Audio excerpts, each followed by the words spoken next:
अध्याय 36. त्यावेळी गाणगापुरामध्ये वेगवेगळे विप्र राहायचे आणि भोजनासाठी विप्रांना श्राद्धाच्या दिवशी आमंत्रित करायचे. पण झालं असं की एक ब्राह्मण गरीब, स्वभावाने गरीब आणि अतिशय सुशील होता. तो कधीच कोणाच्या घरी परान्न खाण्यासाठी जात नसे. परंतु त्याची पत्नी नेहमी मनामध्ये आशा करायची की बाकीचे ब्राह्मण दाम्पत्य इतर ठिकाणी श्राद्ध दिवशी भोजन करण्यासाठी जातात, पण माझा पती मला कधीच घेऊन जात नाही.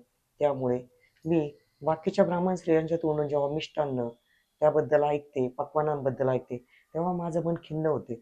मलाही आशा आहे, श्राद्ध दिवशी आम्हालाही दाम्पत्याला कोणीतरी बोलवावे, आम्हालाही भरपूर द्रव्य मिळावं, संपत्ती मिळावी, वस्त्रे मिळावी, मिष्टान्न पक्वान्नाचा आस्वाद घेता यावा. तशीच इच्छा ती पतीजवळ व्यक्त करते. परंतु तिचे पती तिला सांगतात की तुला जायचं तर तू जा, परंतु मी येऊ शकत नाही, माझी इच्छा नाही आणि मला आवडत नाही. त्यानंतर ती एकटी त्या ठिकाणी गावामध्ये जिथे महालय श्राद्ध होतं तिथं जाते.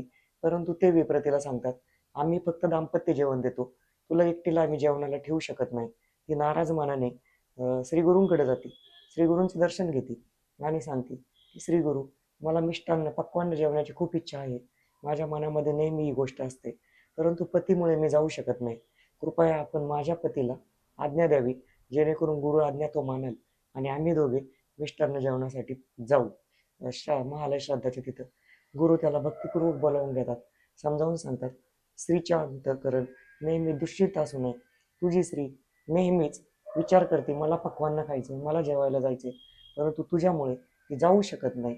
त्यामुळे तू तिचं म्हणणं ऐक आणि तिची इच्छा पूर्ण कर. तिची इच्छा पूर्ण केल्यानंतर तिच्या मनामध्ये नेहमी आकस राहणार नाही. गुरु आज्ञाशीर सावंद मानतो विप्र, कारण जो गुरु आज्ञा मानत नाही तो नरकात जातो. त्यामुळे गुरुची आज्ञा मानून तो ब्राह्मण त्या आपल्या पत्नीला घेऊन महालय श्राद्धाच्या तिथं जेवणासाठी जातो. पण घडतं एक विचित्रच प्रकार तिथं. तिथं गेल्यानंतर त्या ब्राह्मण स्त्रीला असे दिसते की तिच्या जेवणाबरोबर तिच्यासोबत श्वान आणि डुक्कर दोघेही जेवताना दिसत आहेत आणि मी अभक्ष अन्न खाते असं तिला वाटतं. ते ती पतीला सांगते. पतीलाही वाईट वाटतं. पती सांगतो, तुझ्यामुळे मला हे दोष घडले, हे खराब अन्न आपल्या खाण्यामध्ये गेलं. नशिबाला दोष देऊ लागतात दोघं. खूप वाईट वाटतं. परान्नाचे दोष त्यांना कळायला लागतात आणि ते येऊन श्रीगुरूंना सांगतात, घडलेला प्रकार ओके झालेला नाहीये, खरंच चुकीचा झालाय.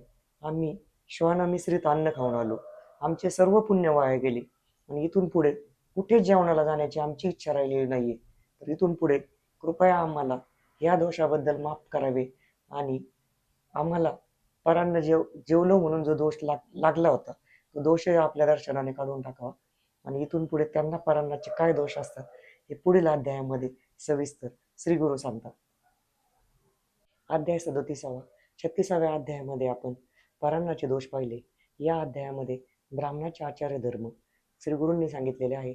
पराशर ऋषींनी सांगितलेल्या दाखल्यानुसार ब्राह्मणांचे आचार धर्म इथे श्रीगुरूंनी वर्णन केले की ब्राह्मणाने त्रिकाल संध्या स्नान संध्या करणे आवश्यक आहे, किंवा ब्राह्मणाने कशा प्रकारे पूजा केली पाहिजे, होम हवन कसा केला पाहिजे, पूजेसाठी कुठलं साहित्य वापरलं पाहिजे, होमासाठी काय वापरलं पाहिजे.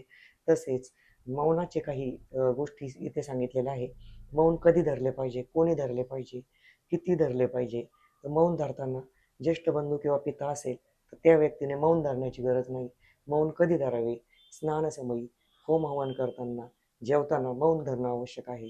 तसेच भोजन करताना कसे करावे, इष्ट सोयरे नातलगांच्या सोबत एका ताटात जेवू नये, जेवताना किती घास घ्यावे, संन्यासी यती योगेश्वर जे असेल त्यांनी 8 घास घ्यावे, ब्रह्मचार्याला त्याचं बंधन नाही, किती घास घेऊ शकता, किंवा आपल्या तोंडात मावेल तितकाच घास घ्यावा.